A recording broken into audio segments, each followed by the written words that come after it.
But it's interesting to note that the CS said that the folks that you thought were goons were not goons. Yeah. They were watchmen. I don't know how many watchmen. How many watchmen does it take to fix a light bulb, kind of thing? Because how many watchmen are there? They also said, where were these watchmen from? Is there a community of watchmen that just hang around the city, then that invite themselves into public participation arena? Assuming All Saints is the HQ of Watchmen SCK, Society of Kenya. They need many. Also, it's pre-independent, so they need a lot of watchmen. Okay. That's the most nonsensical message anyone can ever say. Let's just call it for what it is. Yeah, but I choose peace because in that CCTV, we saw actually the guards themselves at the entrance. You don't actually have to explain because the ridiculousness of it just does not warrant it. But we don't need to deal with that because... But remember, the president said, Wajinga walisha Kenya, not me. Oh. President William Ruto said that. Not you. Yep. Taking us into a conversation that we'll have today, because we then must ask, okay, so what happens next? DAPK party leader Eugene Wamalwa is here with us this morning. Very good morning to you. Morning. How are you doing? Very well. Thank you. Karibu sana. You're up with the chickens today. Yes. And we're glad that you joined this conversation with us. Thank you very much for doing that. Asante. We're looking to a number of things, but before we do that, Dennis has a proverb from a very interesting country. Yes. This country, its diversity makes it unique. It's a country that continues to tower, especially when it comes to long distance running. We're in Kenya. Yes. Our coffee, our tea, mandhari yetu tamu zaidi. But let's go to the proverb. This proverb comes from the Rift Valley, specifically from the Kalenjin community. A cow does not give birth to things that speak. How would you interpret it? A cow does not give birth to things that speak. Yes.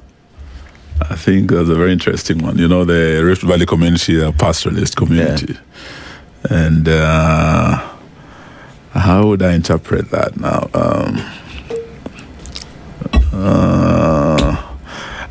I think a mother gives birth to many different characters. And some of those speak, some do not speak. And I think this is a very interesting one for the country today. What's happening in the country today? This is the one where this speaks to how an example of a parent would always be picked. An example set by a parent would be picked by a child. Yes. So goes to perhaps caution in terms of what it is we set for our young ones. Yes. Thank you. Thank you for that. So it's an interesting time that the country is in at the moment, where they want to recognize it as a moment from 2 years ago or an opportunity. Even today, as we look in a couple of days to the commemoration of the Gen Z demos, opposition have said very clearly that they were going to join the commemoration, memorializing this moment where Kenya maybe was on the precipice of making a change in some things. Is that the position? Actually, we are not joining, or we are not leading the process. We are standing in solidarity with the families, and particularly the young people who led the revolution on 25th of June. It was a Gen Z-led revolution. And even now, as we commemorate the second anniversary, we were invited. They got in touch with the church, with the opposition, civil society, and we met at the Baptist Church on Ngong Road to commemorate with the families. There was an interdenominational service that was held, and it was organized by the youth themselves. In fact, the preacher at the service was a Gen Z. She was called McKenna, and she made a very, very powerful sermon. And I think she quoted the book of Micah, chapter 6, verse 8, where it said that act justly, love mercy, and walk humbly with your God. And she challenged the youth of this country never to give up on justice and not to give in to injustice. And we must all fight for justice and act justly. And in the sermon, they were basically saying, though the government has compensated or given a token of compensation to the families, it's not enough. We must still fight for justice. So listening to this preacher, a young person, listening to the families of the victims, it was very moving. It was Father's Day, remember? Yes. And we joined Rex Masai's father. He was one of those who spoke at the service, and he spoke very passionately for the other families. Say, okay, 2 years down the line, you're throwing 3 million to each family. Yet those who killed our children have not been arrested, they have not been investigated, they have not been prosecuted. So it's not enough for you to give us this money. Yeah. We want justice. We want accountability. We want all those who perpetrated these atrocities to be held to account. Eugene wanted then ask the question, even as there is push for justice to be there, many have said, including the civil rights groups, that giving out money does not offer justice. Yes. But that notwithstanding, we look at the statements that have come as well from different quarters as we approach the anniversary, and said, Nyinyi endeni tuta, what Molo MP said. And these are statements that many ask, did we not learn? Have we not learned? The arrogance of this regime is totally sickening. Because when you listen to the victims, you listen to the families, they have not healed. They are still hurting. I don't know if you remember this poem about a parent crying and talking to God, that God, if you've taken away my child, give me the strength to dig his grave, for grass will grow. We must thank the media, because you have been able to follow up with these families. Last night I was watching one of the families in Nyanza, and they were showing grass growing on the grave of this young man. I think it was just 23 years. Was killed walking to work. And the parents were saying, this 3 million cannot return our child. But the officer who shot this child with live bullets, I think they hit this young man with 5 bullets. They killed him. He's not been investigated, he's not been arrested, he's not been held to account for the misuse of the firearm and for the killing of this young person. So you give me 3 million, what can I build a house? What can I do with 3 million? So really, you listen to the president speak. He was warning these young people about the 25th. The deputy president Kindiki giving a warning to the young people. The CS, Interior, Murkomen, warning these young people. The PS, Raymond Omolo, warning the young people. Yesterday I was listening to the government spokesperson, Mwaura. So what you're seeing is a very arrogant government saying, no, we've sorted you out. We don't want you on the streets. And if you are coming at your own peril, we cannot guarantee you. If the goons come in, and listening to CS, I think it was last night, they were saying we do not have enough police officers to guarantee that goons will be kept home.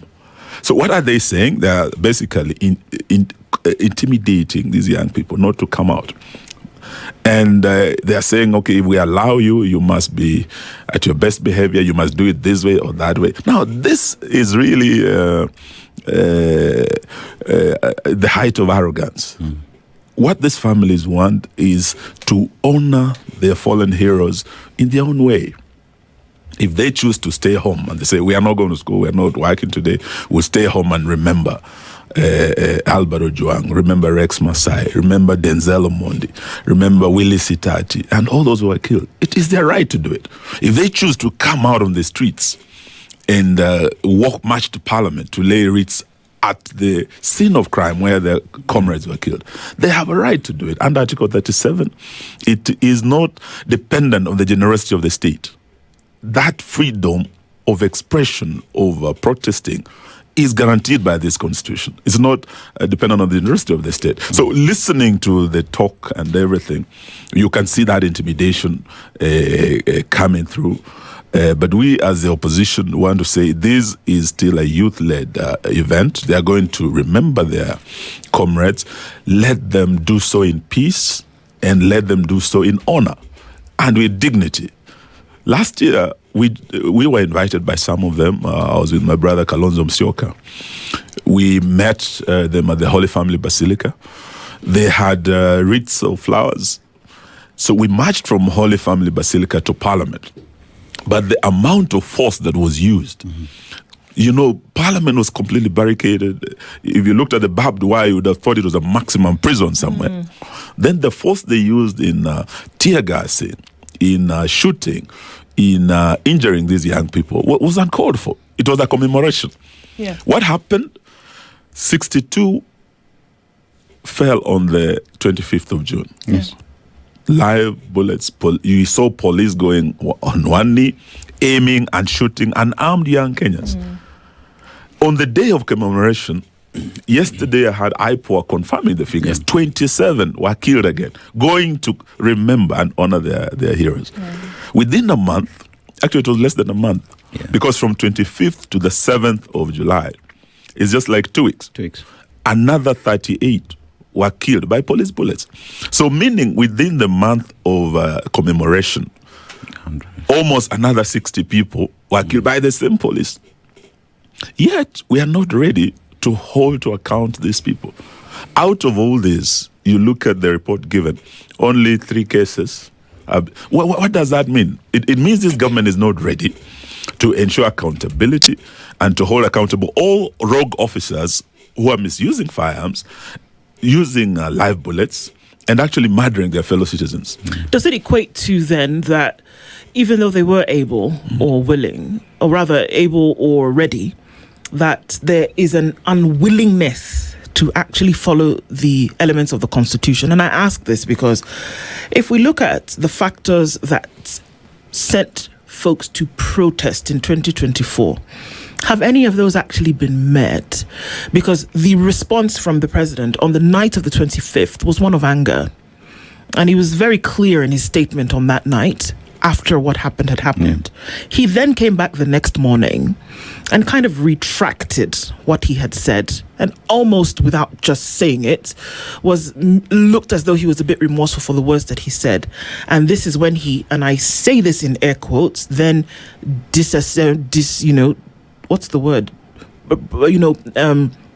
evacuated cabinet and said that, we're bringing different people in, kind of like just shifted them around.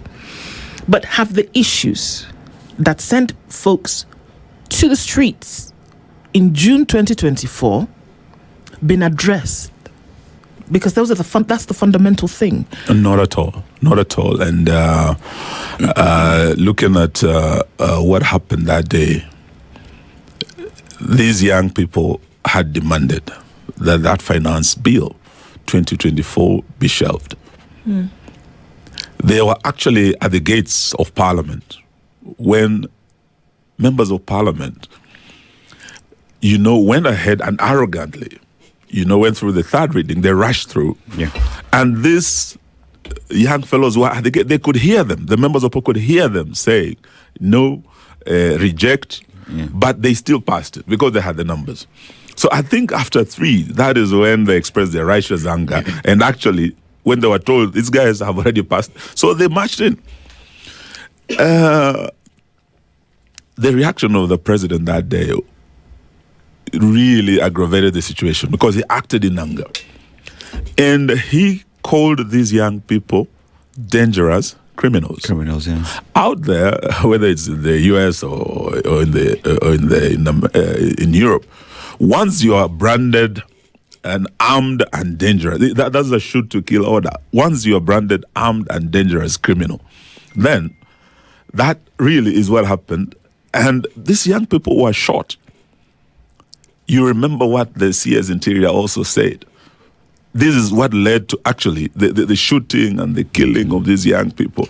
And later on, there was a second order given.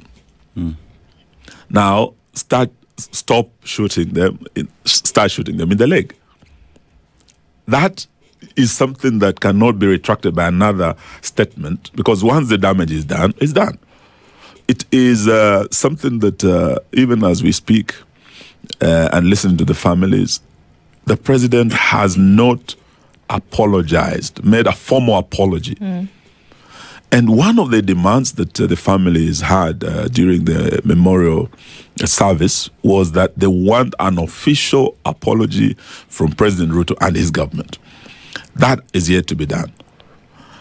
But I must also say on behalf of the opposition, that equally we, the opposition, let down the people of Kenya. And we owe them an apology. And I think on behalf of the Azimio leadership, I must tender our apology. What did you do to let the people down? What did you do to let the people down? When we had the first demonstrations, you remember the Azimio demonstrations, we were out on the streets, and almost 73 young people were killed. This was the Sufuria movement? Yes. Yeah. And you remember that's when now the real bottom-up taxes kicked in. Everything went from the bottom upwards.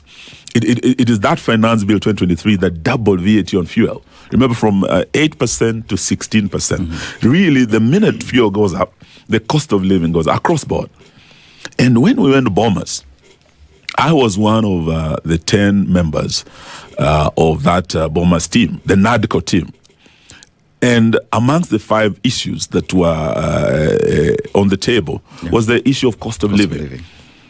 The issue of electoral justice. Then there are those other issues of amending the constitution to get the position of leader of opposition and 2 deputies, the prime cabinet secretary, anchored in the constitution. Then the issue of the 2/3 gender rule, so that we have more women in parliament. Yeah. Now, what we did at Bomas was that the government side pushed for those positions, but they stonewalled completely on the real Wanjiku issues that touch on the cost of living. And at that time, I think as Azimio, we started softening. We did not know that some of our colleagues in the ODM had now started engaging the government with a view of maybe getting a share of government and literally going into bed with the oppressor. Yeah. And this started happening at Bomas. And why we must, and I do apologize because I was there and I was the only one who did not sign that report, because we did not do justice to the single most important issue. That was the issue of cost of living. And we let off William Ruto very easily at Bomas. I remember, and the Hansel will bear me out, I did tell my colleagues, this thing will come back to haunt us. And it did, in the form of the Gen Z protests. Had we, the leaders, done the right thing at Bomas, what William Ruto did the other day, it was a roadside declaration.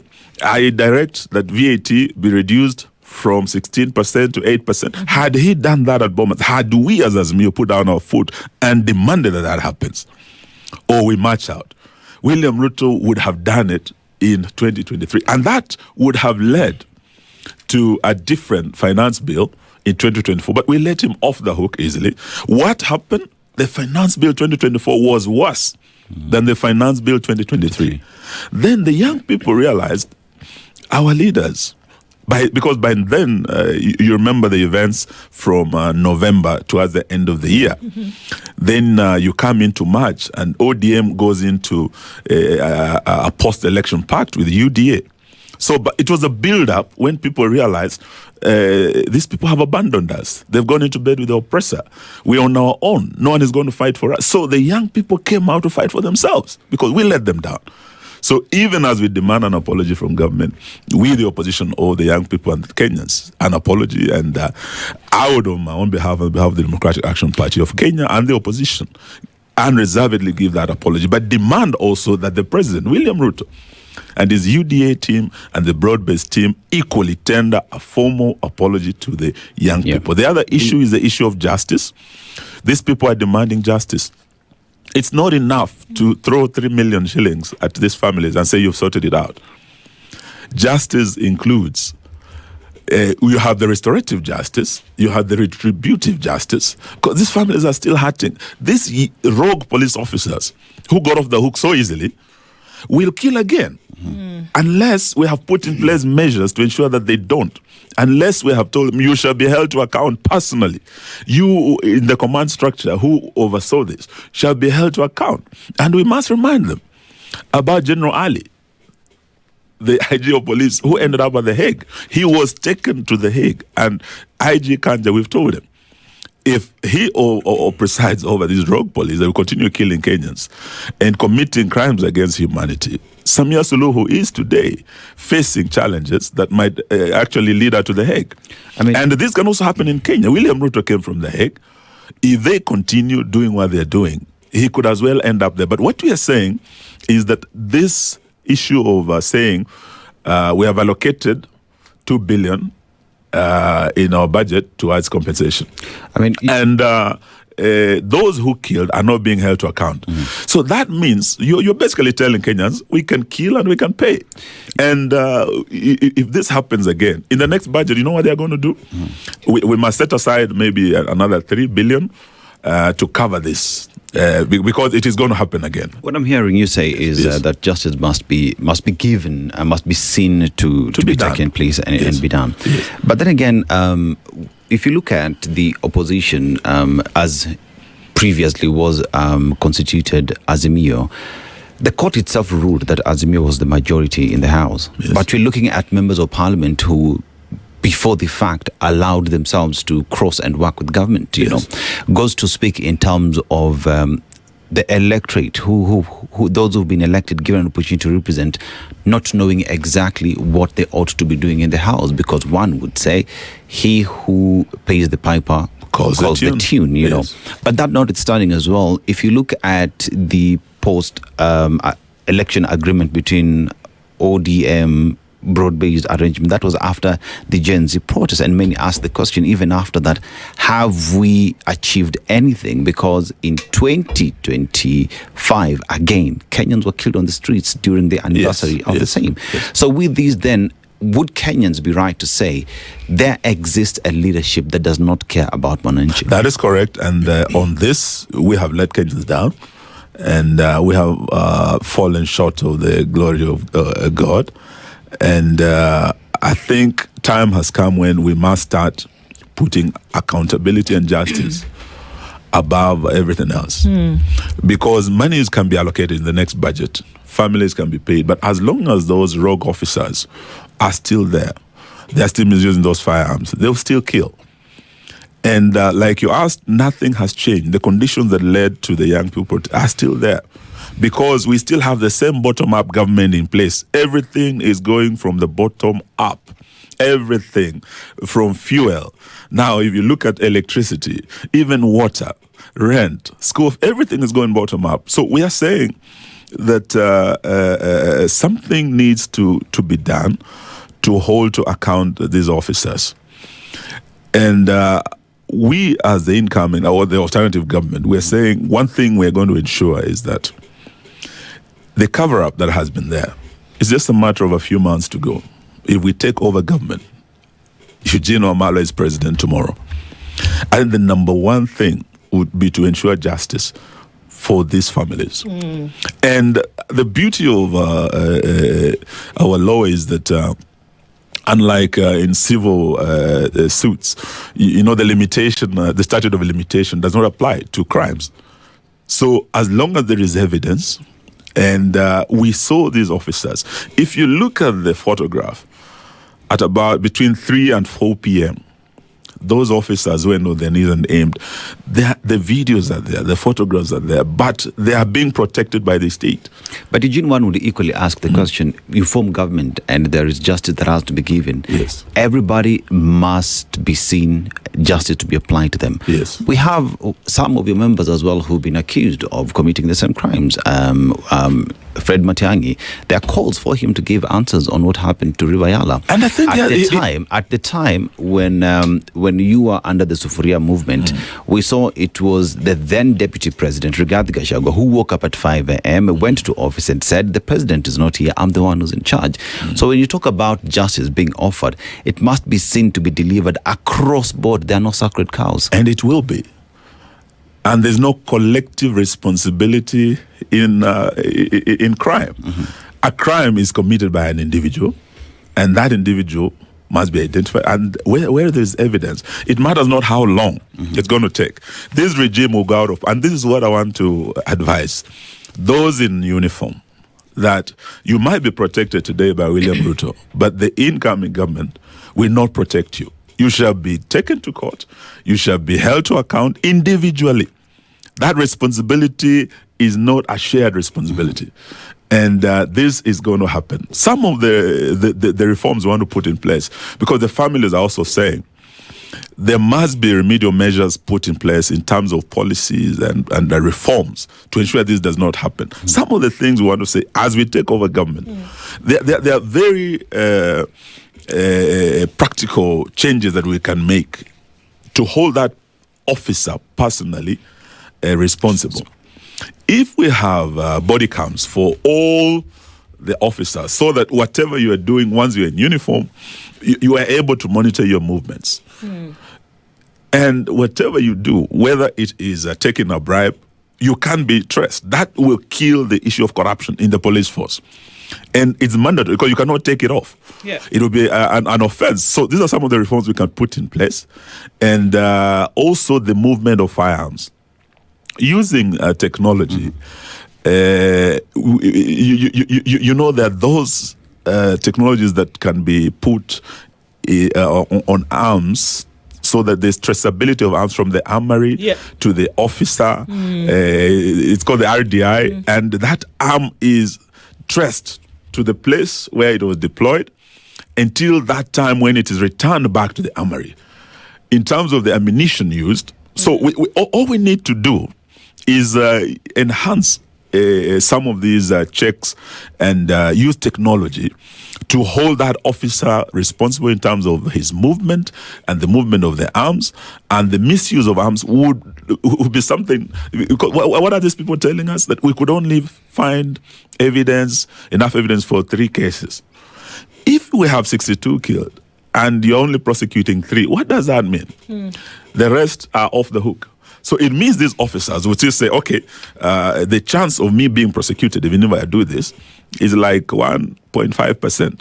So, but if we increase that weight of responsibility on an individual officer, you'll see changes in our police, in the manner they handle those firearms, in the manner they handle the citizens, because this we had a police force. Under the new constitution, we're supposed to have a police service that must act in the highest form of professionalism and with respect to human rights. That is in the law, the National Police Service Act. It is in our constitution.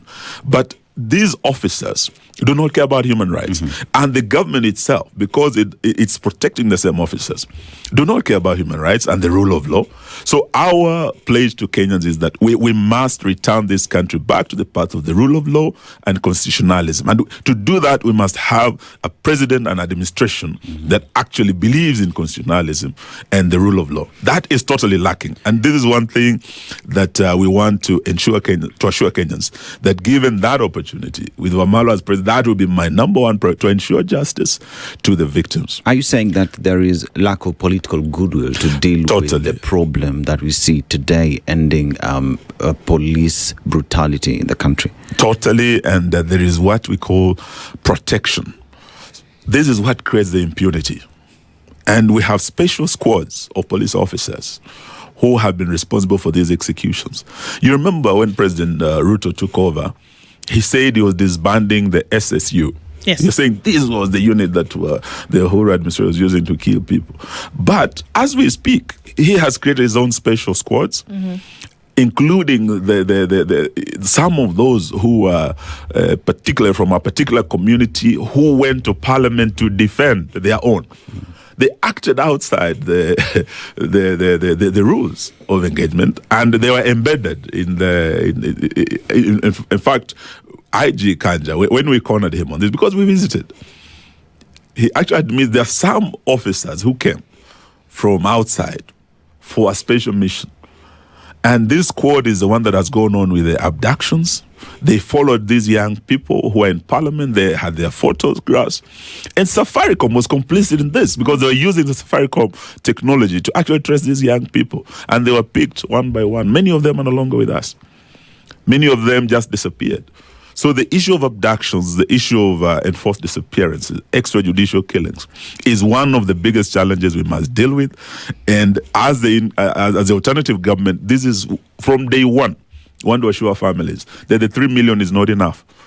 We must deliver justice to those families, and we want to bring reforms, police reforms, judicial reforms, to ensure justice and accountability in future. Okay. But for those who have committed the crimes, they will be held to account, and the law will take its course. So these are some of the things as we engaged with the families that they raised. But one of the other issues that they asked for is that they would want this day that is coming, 25th of June, to be marked as a national holiday.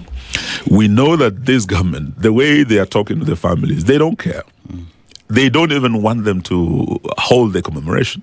So they will not honor them by that. But we have assured them, and we say this to the families, that as the incoming government, we will, from day one, set aside this day as a day of commemoration, a day of honoring, because it is a historic day. It's a day when actually the people, under Article 1, when they took back power, that parliament was impeached on the 25th. In fact, in a mature democracy, Speaker Wetangula, who left that parliament, I'm told in an ambulance, literally should not have gone back in that seat, because parliament stood impeached that day and the people had taken back their power. These are some of the things that come into play. Yes, as we come, we must assure them that 25th of June will be marked as a public holiday and a day of commemoration where families will be allowed. Years to come, people are still commemorating what happened in Hiroshima, what happened 9/11 many years ago. Why are we not allowing these families to honor their fallen heroes? We want to assure you that this day will be set aside for that. They will do it peacefully. They will do it in dignity. And the government will be there to protect, not to assault them. On that day, it would appear as though there was a coalescence around an idea that certain things could no longer happen in government. And the finance bill was a means to then talk about certain things. The finance bill presented an opportunity for folks to then come in and talk about corruption and improper governance, extrajudicial killings and all of these. And it would appear as though those who came out in opposition to these things were united. Well, before long, some of the front leaders then had been co-opted into government and then we're on the other side and pushing the agenda of the administration. Whereas many could say that that's their right, they could do whatever they needed to do. Does it sully the image of this protest when you can bring people onto the other side?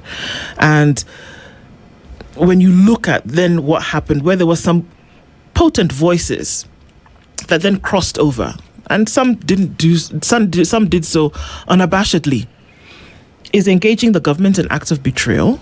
Is having the conversation, is going over to the other side an act of betrayal to this cause? It is an act of betrayal. You remember these young people when they realized that this NADCO thing was not happening, and the Finance Bill 2024 was worse, and that we, the political class, had gone to actually serve our political interests at the table instead of fighting for them. This is when they chose to fight for themselves, because what was served at Bomas was what was politically expedient, and we abandoned the people. You do remember in Azimio were several parties, but when our colleagues in Azimio chose to cross over to the government side, we had a split. Actually, that was the beginning of the end of Azimio. We had a split in Azimio because there is that shared vision, the shared values that brought us together as Azimio, and why we opposed William Ruto and why we thought he was not fit to be president, and we chose Baba. There was a reason that brought us together. So when we are given the opportunity to come to the table to present the issues, and we compromise on the issues, then it is a betrayal. It is an act of betrayal. The Gen Zs had asked that this one, Baba, you fought for us long enough, just sit out on this, tuachie. That is all they asked. But when we came to the table, hatukuachia, we instead crossed over to the side of the oppressor and signed an agreement to share power. We left them out on the streets. Nothing has changed since. The finance bills taxes have gone higher and higher, bottom up, from 2023, 2024, 2025, even this 2026. In fact, I think it will be signed maybe today. So we once that signed bill is signed into law, and you scrutinize it properly, they're trying to say, and they have told us, that there will be no new taxes. You remember this George Bush saying that brought him down, read my lips, no new taxes. This is what this government said. Yeah.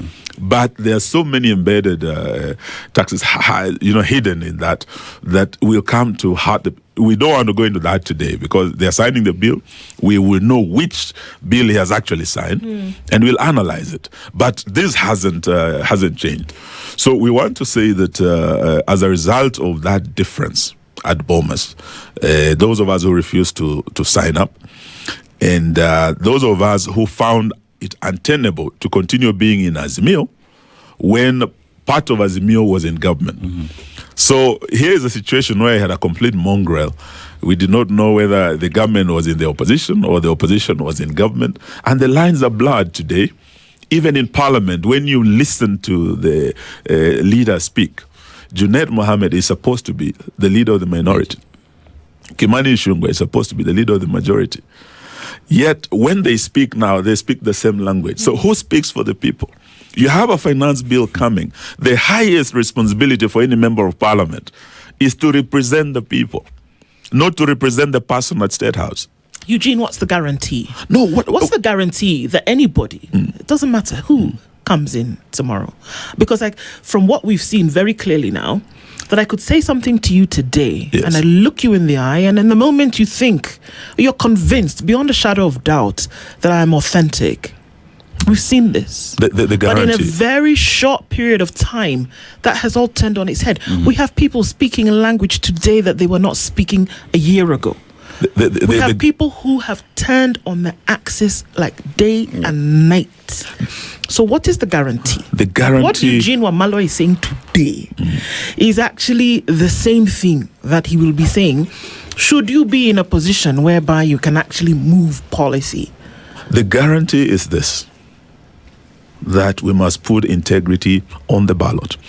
The next ballot, in a few months to come, we must put integrity on the ballot. We must, if Eugene Wamalwa comes before you, I want to be your president, you must look at my public record, my record in public service. If you find any iota of a scandal in any of the ministries I led, whether in justice, whether in water, whether in devolution or in defense, do not allow me anywhere near that State House.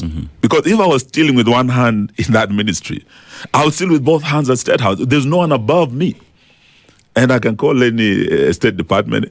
The level of corruption that's going on in this country is because we have people whose history is known from the YK 92 days, the deals they were doing. Now, in State House today, you're looking at a deal after deal. As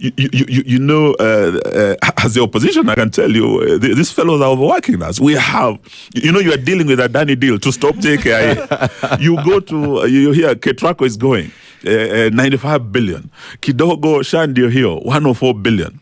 So we have fought. We've been to court. We've gotten orders to stop. We stopped Adani. DAP were in court. Wiper were in court. Our friend Tony Gashoka. When we're doing this, they have come back. Chevayo, the Zimbabwean. You see him in Sagana. Kidogo, you see him here instead. Siju, you see him where. Then boom, there's another deal on JKIA. So here we're busy again now, having to run back to JKIA. When we're already in court, Safaricom is going. Our shares are undervalued. So here we are, and I can tell you this, that if we put integrity on the ballot, this is what will guarantee. But I can tell you, there are people. We're not saying we are a nation of angels. As Madison said, if we are a nation of angels, then we don't need government because we'll all be good people. Right. But there are those who have a record. And they have been consistent. And I can tell you, when we fell apart as Azimio, there are those of us who said, no, joining Ruto now would be betraying the Kenyans. And I can tell you, Martha Karua was the first one. You remember when she moved from Azimio with the PLP, DAP Kenya. I was the second one to leave Azimio. And as we speak today, even in ODM, you can see there are two factions now. There are those who have been with us in the struggle. Kina Orengo, Kina Sifuna, Kina Otsosi. You can see, even within ODM, there are those who are not comfortable going into bed with the UDA. And Sifuna yesterday, I think he has been kicked out. We are telling the Linda Mwananchi team, we in the United Opposition, who believe this government should be a one-term government, they believe it should be a one-term government. We are saying it's not enough for you in Linda Mwananchi to say one term. We in the United Opposition say one term. Now this one term must become one team for us to take Ruto home. And we are willing and ready to join hands.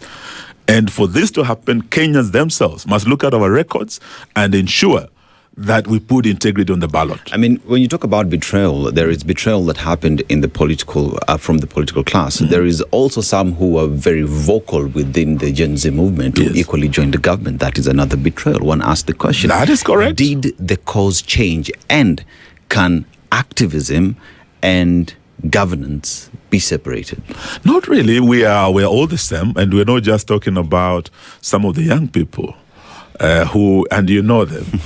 I don't want to name them. Yeah. There are particularly two very young who are very vocal, who crossed over to the other side. When they defend William Ruto's government, you get shocked. Is this the same guy we were with? Some of them even came and sat with us in the opposition. And this is also happening in churches. There are those churches that were very vocal that have now gone silent. But there are also churches like the Catholic Church, the Anglican, that have stayed consistent on the side of the people in saying this burden of taxation must be dealt with. The issues of extrajudicial killing and violation of human rights must. The church, the voice of the church has remained the voice of the voiceless in the country. But there's that team in the opposition that has also stood on the side of the people, and I'm very proud to be part of that team. And I'm encouraging even those who are in government, in the ODM, in the broad-based side, and who believe in what we believe in the one term. Time has come for them to come. We join hands. The 202 path that we took is what brought an end to the Kano regime. You do recall Wamalwa, Kibaki Ngilu had the NAK side. They held the opposition steady, as we are doing with Kalonzo, with Karua and the others. But there are those who are in government. Raila, we had Kalonzo that side, we had Mudi Awori and Saitoti. They moved from the government side to the opposition. They were the Rainbow team. They joined the NAC team. Then we formed the National Rainbow Coalition. That is the coalition that is coming. And we want to tell Kenyans, help is on the way. But the Gen Zs, we want to tell them that, yes, you have shown your courage, but you cannot go it alone. This issue of saying we cannot work with those oldies, the seasoned politicians, you want to remain leaderless. As long as you remain leaderless, then you'll have a leader in State House who is not a leader of your choice. But if we come together with the Gen Z and we take that Gen Zote approach, it doesn't matter your age, it doesn't matter your gender, but as long as we believe we have a shared vision and a shared values, then we can come together and we can make this change happen together. The last question would be, Eugene, doesn't it confuse people when everybody says they want to be president? So on one hand, you're saying that we must come together and work together. Yes. But on the other hand, Eugene wants to be president, Martha Karua wants to be president, Matiang'i wants to be president. You're confusing us. It's like that one card, the king or the queen or the ace is moving all over the place and we can't really tell which one it is. Is it a strategy to keep us confused until the last moment? I think. Or does everybody authentically want to be president and then we can surprise you and say that, well, that's not going to happen? We all qualify. And I can tell you, so far we have in our coalition 6 parties that have presidential candidates. The Democratic Action Party, my party, has cleared me. Karua's PLP has cleared her. Kalonzo's Wiper has cleared him. We have DP of Muturi that has cleared him. Matiang'i has been cleared by Jubilee and Gachagua DCP. But we all know the 6 of us can't all be the 6th president. We will agree on one.